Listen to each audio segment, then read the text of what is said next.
이런 편향적인 기울임이 뭐냐면 다 염려라는 거예요. 염려라는 거예요.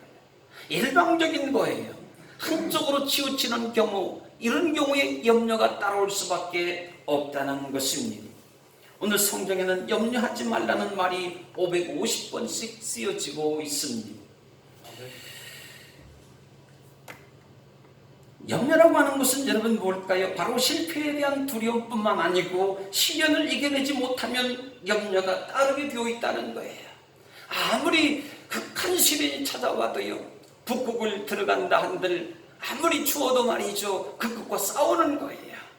자꾸 더 몸을 움직이고 그리고 얼음을 캐대고 하면 거기에서 아무리 추워도 몸에서 열기가 나올 거 아니겠습니까?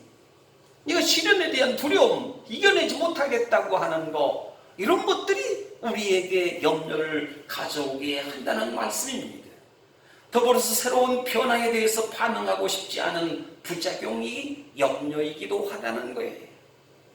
오늘 염려라고 하는 것은 뭔가 하면 메린나우라고 하는 말을 씁니다.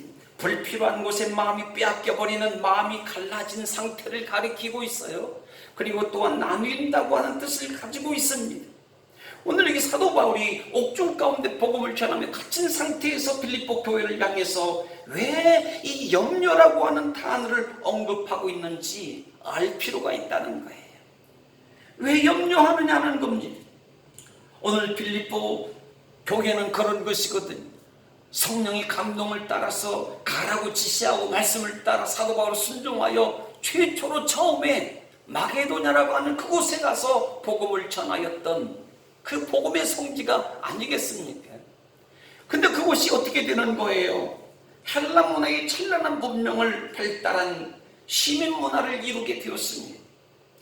그러니 특히나 빌립보 마게도냐 지역은요, 여성들의 지위와 위치가 막강했었다는 거예요. 그래서 자녀들을 낳으면 어머니의 성을 따서 이름을 짓기도 했었던 것이죠. 또한 마찬가지로 가정의 경제력도 마찬가지로 그 주도권이 다 주부, 여성이 다 가지고 있었다는 거예요.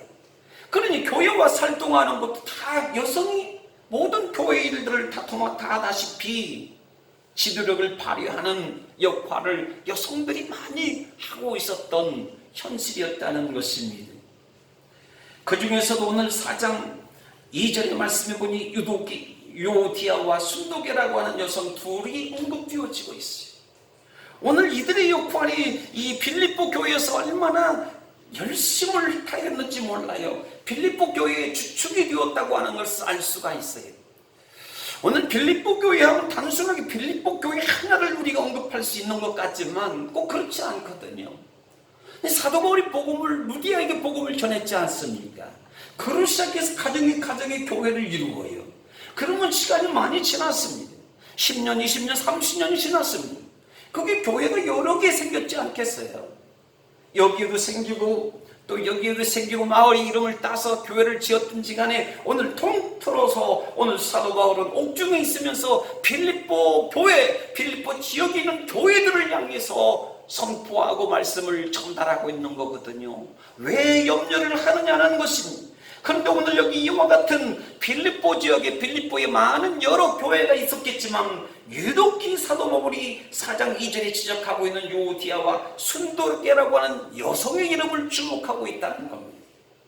그러니까 얼마나 유오디아와 순도계라고 하는 두 여인이 빌립보 지역의 한두 개 교회가 아닐 터인데 이 두 여인만 유독히 언급하고 있는 것은 뭐냐면 이들이 그만큼 많은 빌립보 전 지역에 있는 교회에 이르기까지 감독과 달을 뽑는 집사님이 아닌가 하는 이런 해석도 있지만 그야말로 막강한 영향력을 주축이 되어줬다는 것을 우리가 쉽게 이해할 수가 있지 않겠습니까? 근데 문제는 뭐냐면 이 두 사람 간의 사이가 좋지 않았다는 거예요. 좋지 않았습니다. 오늘 2장 3절 언급하기를 아무 일에든지 다툼이나 허용으로 하지 말고 오직 겸손한 망모로 각각 자기보다 남을 낮게 여기라. 그리고 이어서 말씀하시기를 빌립보서 2장 4절에 그리스도 예수의 마음을 품으라는 강도 높은 권면을 하고 있는데 바로 그들이 사역을 하고 있습니다. 오늘 사도 바울이 빌립보 교회를 통해 빌립보 교회를 향해서 하는 말이 어떻게 됐든지 간에 싸우든 다투든지 간에 복음이 증거하는 그 자체로도 기쁨이로다 하고 하는 그러한 언급까지 했지만, 그래도 사도 바울 마음속에 뭔가 모르게 앵기는 게, 뭔가 모르게 답답한 것이 있었다는 거예요. 주의 일을 기쁨으로 자신의 개인의 기쁨으로 열심히 하긴 하는데도 불구하고 어찌 그렇게 마음이 서로 맞지 않느냐는 거예요. 이게 마음을 맞고 안 맞고, 이것이 얼마나 중요한 요소인 것을 우리에게 가르쳐주는 부분이 아니겠습니까? 오늘 여러분, 과연 우리는 하나님의 마음과 나의 마음이 맞는다고 생각되어질까요? 하나님의 생각이, 하나님이 나를 향해서 가지고 계시는 그 생각처럼 나도 하나님의 마음을 향한 그 생각을 정말 가지고 우리가 신앙인의 삶을 살아가고 있는 것일까요? 오늘 그러면서 예수님의 마음을 품으라. 은혜가 아니고 인간의 감정에 앞서서 있다고 하는 것을 여기 예증시켜주고 있다는 거예요. 우리 신앙은 그런 거예요. 인간의 감정이 앞서는 게 아니고 하나님의 은혜가 앞서야 될 줄 믿습니다. 하나님의 은혜로 산다는 것을 가르쳐주고 있습니다. 하나님의 은혜가 있는데 왜 염려를 하느냐, 너의 감정이 앞서서 염려가 따라오는 것이 아니냐 하고 말씀해주는 부분인 거예요. 오늘 그래서 4장 1절에서 바울은 교회를 얼마나 칭찬하고 있는지 몰라요. 그러므로 나의 사랑하는 사람들, 사모하는 형제들이라, 나의 기쁨이라, 면류관이 사랑하는 자들아, 이와 같이 주 안에서 사는 자라고 오늘 초창기에 헌신했던 그들 말입니다. 사도 바울이 어디를 가든지 간에 고린도 교회를 가면, 지역으로 가면 고린도 지역으로 나가고, 그곳을 향해 선교 헌금을 예물을 보내주기도 하고, 얼마나 빌립보 교회가 유럽 지역으로 이방 나라로 있어 복음을 받아들이고 그 복음의 감격 속에서 뭐 있든 없든지 간에 있는 하나님께 선교하기 위해서 가지고 있는 것들을 바울 사도를 선교를 후원하고 그렇게 했던 그 열정을 사도 바울이 잊을 수가 없다는 걸 여기 면류관이라고 기록해 주고 있다는 거예요. 그런데 시간이 지나가면서 어떻게 해? 교회를 위한 열심히 어떻게 해? 지나친 분쟁으로 불거지고 자제력이나 협력하는 마음이 틀어지고 거기에 고집과 편협함이 분쟁과 소란으로 변질되어짐으로 교회의 기쁨이 점점점 사라지더라는 거예요. 그렇게 열심히 하는 건 좋은데, 우리 고린도 교회처럼 파랑이 생겨나는, 그것도 많은 사람이 아니고 그 두 사람이서 유디아와 순두계라고 하는 두 여인이 그 마음을 하나를 이루지 못하고 거기에서부터 시작해서 교회의 기쁨이 사라지고 혼란이 깊어만 가고 있는 것을 사도 바울이 마음 아파하고 있는 것입니다. 오늘 여러분, 어떻게 하면 평안을 이룰 수 있도록 염려가 없는 신앙생활을 할 수 있느냐는 것입니다. 염려가 분명히 있어요. 염려가 있어요. 평안치 않은 부분도 있어요. 그럼에도 불구하고 이 염려 많은 시대 가운데서 이 염려를 물리치고 어떻게 하면 평안의 주님을 평안한 믿음으로, 평안한 마음을 갖고 어떻게 예수님 신앙 믿음을 지키고 나갈 수가 있을 것인지 우리에게 가르쳐 줍니다. 그것은 바로 우리의 내 지혜와 위치와 역할이 무엇이 되었든지, 어떤 열심이나 선한 수고일지라도 하나님이 허락하셨다는 내 기준을 맞추자는 거예요. 하나님이 허락하셨다. 그래서 사도 바울이 하는 말이 그렇잖아요. 맡은 자에게 구할 것은 충성이니라 그랬죠. 그냥 이것입니다. 이거 내 것이 아니에요. 주님이 주신 겁니다. 하나님이 맡겨주신 것입니다. 그거에만 충성하고 그거에만 기준을 삼고 가면 염려가 있어도 염려가 무섭지 않고 평안하게 신앙생활을 할 수 있다는 것을 여기 지적하고 가르쳐주고 있는 거예요. 그래서 로마서 12장 3절에 그리 말씀하자. 우리 함께 읽어보게요. 내게 주신 은혜로 말미암아 너희 중 각각 사람에게 말하니 마땅히 생각을 그 이상의 것을 생각을 품지 말고 오직 하나님께서 각 사람에게 나눠주신 믿음의 분량대로 지혜롭게 생각하라. 생각할 그 이상의 것을, 그 생각을 품지 말고 이상도 이하도 말고 오직 하나님께서 나눠주신 그 믿음의 분량을 따라서 지혜롭게 생각하면서 신앙생활할 것을 권면해 주고 있습니다. 오늘 지혜롭게 생각하라고 하는 것은 건전한 마음에 정신을 차리고 집중하고 신중하게 마땅한 판단과 바른 생각을 이야기해 주고 있습니다. 그러니까 어느 쪽도 기울어짐이 없는 중심이 바로 잡힌 생각을 가르쳐 주고 있습니다. 공정한 저울추처럼 항상 정중하게 위치하고 있는 바른 생각을 가르쳐 주고 있다는 것입니다. 어떤 풍파가 불려와도 항상 그 자리에 있는 거예요. 기울어지는 듯하도 원위치로 다시 돌아오는 그 상태를 이야기하고 있다는 거예요. 마땅한 생각, 바른 생각을 갖지 않고 삐뚤어진 생각을 갖고 사는 사람도 개중에 있지 않아요? 오늘 편견을 버리라는 말씀이기도 합니다. 그러니까 내 생각만이 옳은 것이 아니고 우선일 때도 있지만 의견 차이가 날 수도 있지만 선입견이 앞서가는 억지와 오기는 타인을 따돌리는 서로의 인격을 존중하는 이 진실성을 잃고 마는 염려가 따르게 되어 있다는 것입니다. 그래서 우리에게 필요한 것은 무엇일까요? 절대 믿음, 절대 믿음, 절대 믿음, 절대 말씀, 절대 은혜를 삶의 기준으로 삼으라는 거예요. 예수 그리스도를 기준으로 삼으라는 거예요. 환경의 기준 삼지 말고 내 감정의 이성을 기준 삼지 말고 오직 하나님께 말씀의 믿음의 기준을 삼고 살아갈 것을 오늘 우리에게 당부의 말씀을 주시고 있는 거예요. 여러분, 우리 자식이 기준이 아닙니다. 오늘 우리가 살아가는 일터가 기준이에요? 아닙니다. 하나님이에요. 교회예요. 말씀입니다.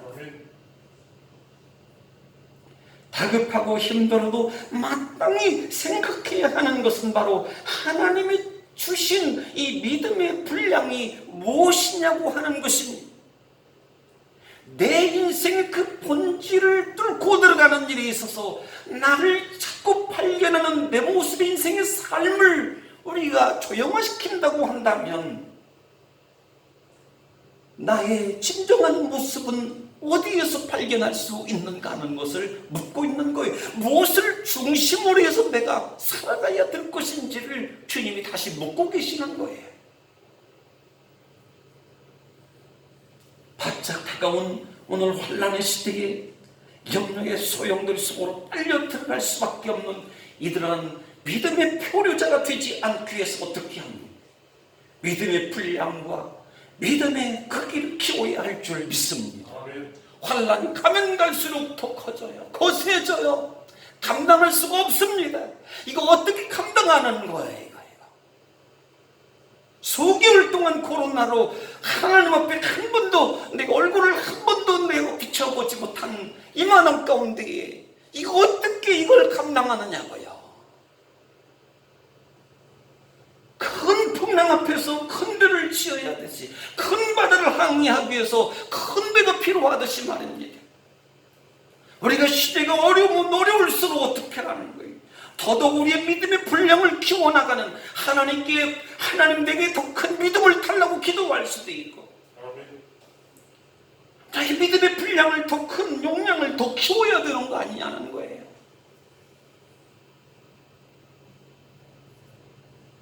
오늘 하나님 주시는 마땅한 생각, 마땅한 믿음의 분량이 아니고는 염려는 순식간에 틈 타고 내 안에 들어오게 되어 있어요.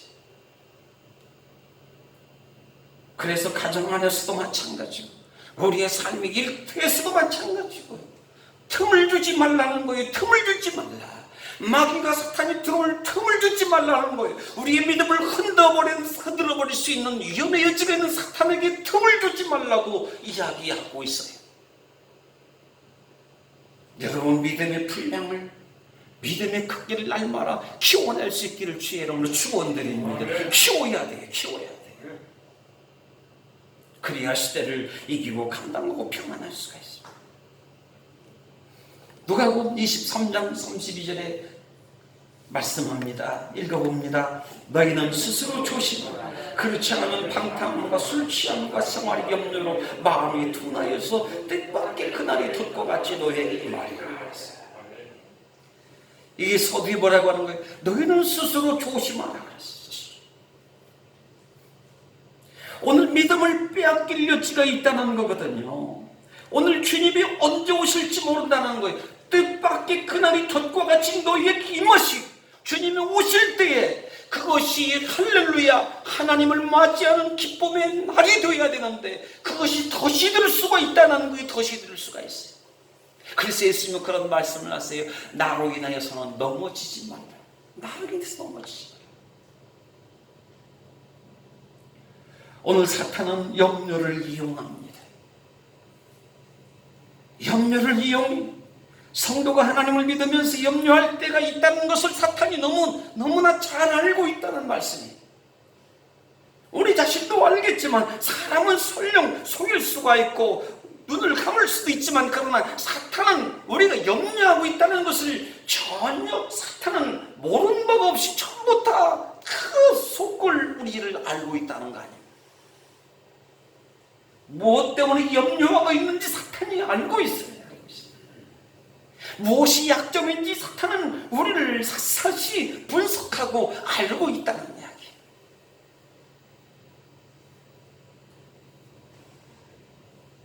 그래서 염려를 비집고 들어와요.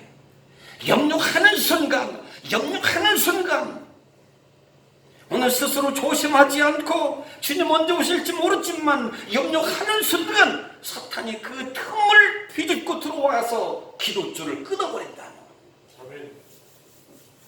기도 못하게 해요. 믿음을 잃어버리게. 교회를 사탄이 염려하는 순간 염려로 인해서 교회의 문을 출입을 오고 가지 아니하는 그 성도들의 발걸음을 알고 사탄은 그 염려를 통해서 교회의 문을 닫게 하는 또한 천국까지도 의심하게 만들어버리는 염려는 구원과 영생까지도 빼앗길 수 있는 여지가 크다는 이야기입니다.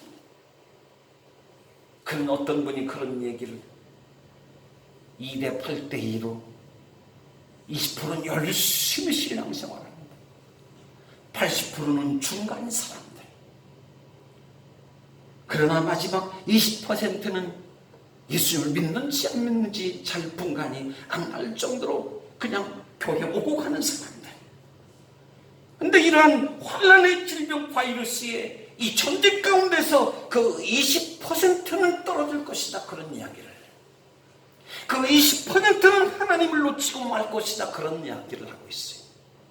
여러분 우리는 몇 퍼센트 가운데 들어갈까요? 이걸 잘 견뎌내면, 이 환란을 잘 이겨내면, 바이러스 전쟁과 승리하면, 이 염려를 주지 아니하고 염려의 틈을 주지 아니하고 싸워서 이기면 그래도 믿음이 없다 하지만 그래도 구원의 반열 위에 들어갈 수가 있을 터인데 이걸 놓쳐버릴 수가 있다는 이야기. 사탄이 그 순간을 포착하고 우리의 믿음을 빼앗아갈 여지가 크다는 거예요. 여러분 사탄이 기질하는 그 20%에 포함되지 않기를 주님으로 축복합니다.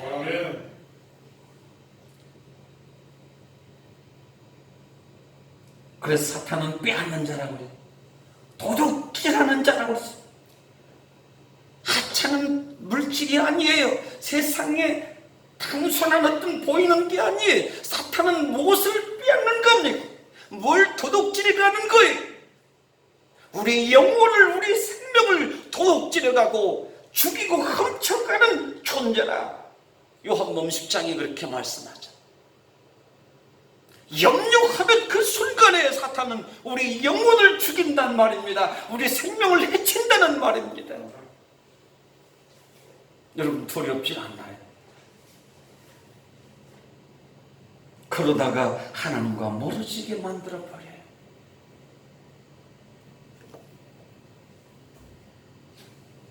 염려는 신앙의 해악 중에 해악에 마음을 쪼개어 놓아요. 마음의 중심축이 흔들어져 버립니다. 분열시켜버려요. 그럼에도 여러분 생각할 게 뭐냐면 하늘길이 있는가 하면 세상길이 같지 않다는 것을 알자는 거예요. 분명히 하늘길이 있어요. 주님이 하늘로부터 아버지로부터 오셨다고 말씀하신 것처럼 분명히 반드시 하늘길이 천국길이 있는가 하면 그것은 생명길이고, 그러나 땅의 길 세상길은 멸망길이 있다는 것을 깨달으시기를 간절히 바랍니다. 두 길이 있어요. 우리는 염려에 사로잡히지 않도록 오늘 사도 바울은 말합니다. 지각이 뛰어나신 하나님께 기도하라. 아멘. 너희가 감당할 수 없거든. 염려가 몰아치거든. 지각이 뛰어나신 모든 걸 알고 계신, 전지하신 모든 걸 해결하실 수 있는 능력이 하나님, 전능하신 하나님께 기도하라. 여러분, 마음에 슬픔이 있습니까? 그러면 기쁨을 놓고 하나님께 기도하는 거예요. 때로는 절망이 있나요? 그러면 희망을 위해서 하나님께 기도하는 거예요. 하나님 내게 희망을 주시옵소서. 하나님 내게 기쁨을 주시옵소서. 염려가 있나요? 뭘 위해서 기도하는 거예요? 염려가 있으면 뭘 위해서 기도하면 좋겠어요? 평안을 위해서 기도하는 거예요. 주여 내게 영원한 평안이, 무너지지 않는 평안의 탑을 쌓을 수 있는 평안의 축복을 허락하여 주시옵소서. 오늘 이 기도에 응답이 되어지면 더 이상 기도할 게 없는 거예요. 이게 기쁨이 빼앗기고 희망이 빼앗기고 평안이 빼앗기고 있는 상태에, 분열의 상태, 위험 상태에 믿음이 흐트러질 수밖에 없는 이 상태에 있으니까 사도 바울이 그러는 거예요. 지각에 뛰어나신 하나님께 기도하라. 오늘 기쁨을 주시는 주님을 만날 수 있기를 주의로 축원드립니다. 평안을 허락하시는 하나님을 만날 수 있기를 주의로 축복합니다. 한번 만나면 끝나는 거예요. 그 기쁨의 주님을 만나면 더 이상 슬픔이 없는 것이고, 그 평안의 하나님을 기도하고 만나면 더 이상 염려가 없는 것이고, 희망이 소망이 하나님을 만나면 더 이상 절망이 없는 것이고, 할렐루야. 그래서 기도하라는 거예요. 만나기까지 기도하라는 거예요. 평안이 주어질 때까지 기도하라는 거예요. 평안의 확신이 올 때까지 기도하라는 거예요. 그렇지 않으면 염려해요. 교회 올 수 없거든. 교회 갈 수 있는 믿음을 허락해 주시옵소서. 담감을 허락하여 주옵소서. 마음의 확신이 올 때까지 기도하라는 거예요. 집에서도 기도 안 하고 교회에서도 기도 안 하고 그럼 어떻게 하라는 거예요? 집에서도 예배 안 드리고 교회에서도 예배 안 드리고 그럼 어떻게 하라는 거예요?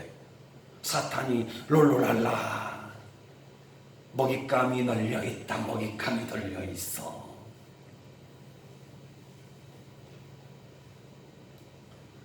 그동안 번영교회 가족들 사탄이 생각하는 거예요. 그동안 믿음이 신실했다, 믿음이 견고했다, 헌신을 앞다투어 열심을 한다, 지금도 잘한다. 그러나 믿음이 흐트러지고 마음을 풀어제끼고 머리를 흐트러제낀 그 여인과 같이 말이지요, 저것이 바로 나의 먹잇감이라 하고 사탄이 추격해 나를 따라오면 어찌합니까? 그러니 사탄의 모든 오는 길목마다 차단시키는 기도의 승리의 기쁨을 맛볼 수 있기를 주의 이름으로 축원드립니다. 기도해야 돼. 이기는 힘이 생깁니다. 불안이 떠나가요. 그래서 나는 내 사람이에요. 나는 하나님의 자녀예요. 나는 신령한 복을 누리게 된 다시 산 거룩한 사람입니다.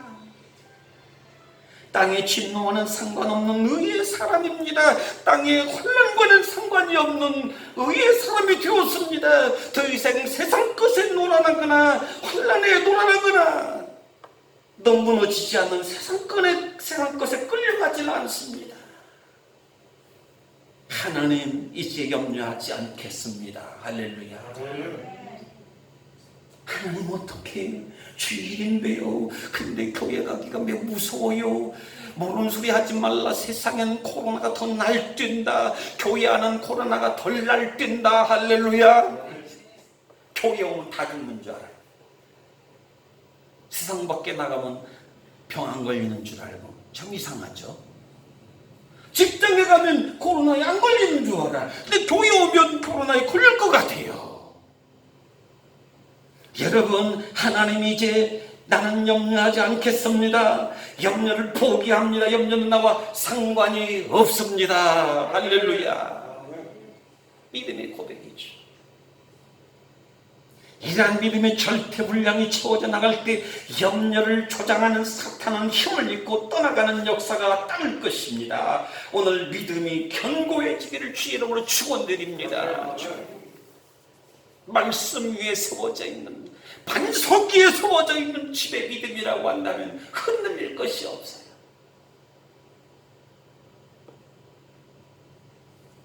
엊그제 작은 그 고모부 집 부안에 갔다 왔어요.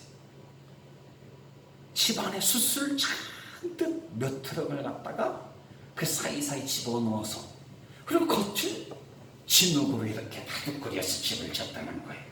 제가 2번 갔었는데 어제 처음 들었어요. 기둥도 아주 반듯하게 잘 세워놨어요. 근데 어떻게 설계를 했는가 하면 이야기하는 거예요.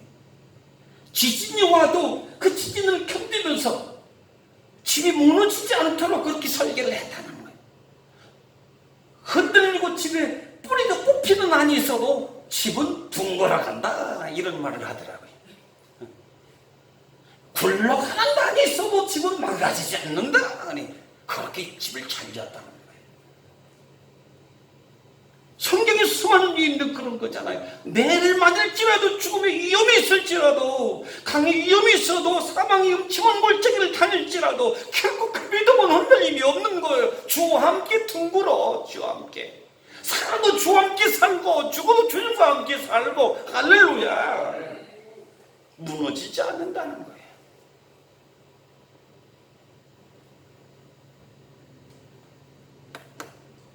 그래서 그것 좀 팔으라고 하려다가 돈이 없어서 많이도 묶어내고 왔어요. 오늘 이사야 54장 4절에 읽어봐요. 시작. 두려워 말라. 수치를 당하지 아니하리라. 놀라지 말라. 내가 부끄러움을 보지 아니하리라. 할렐루야. 두려워하지 아니해야만 수치를 안 당하는 거예요. 두려워하는 순간 수치를 당하는 거예요. 염려하는 순간 사탄의 먹이가 되는 거예요. 놀라는 순간 부끄러움을 당하는 거예요. 주님이 그러잖아요. 놀라지도 말고 두려워하지도 말고, 내가 굳이 너를 오른팔로 내가 너를 붙잡아 줄 테니까 아무 걱정하지 마. 예수님의 사람은 하나님을 믿기 때문에, 주님이 우리를 붙들고 계시기 때문에 아무런 걱정 없는 사람이 곧 예수님의 사람, 우리 번영교회 가족인 줄 믿습니다. 걱정하지 마. 옆에 사람은, 옆에 분에게 알아서 지혜롭게 인사문 합시다.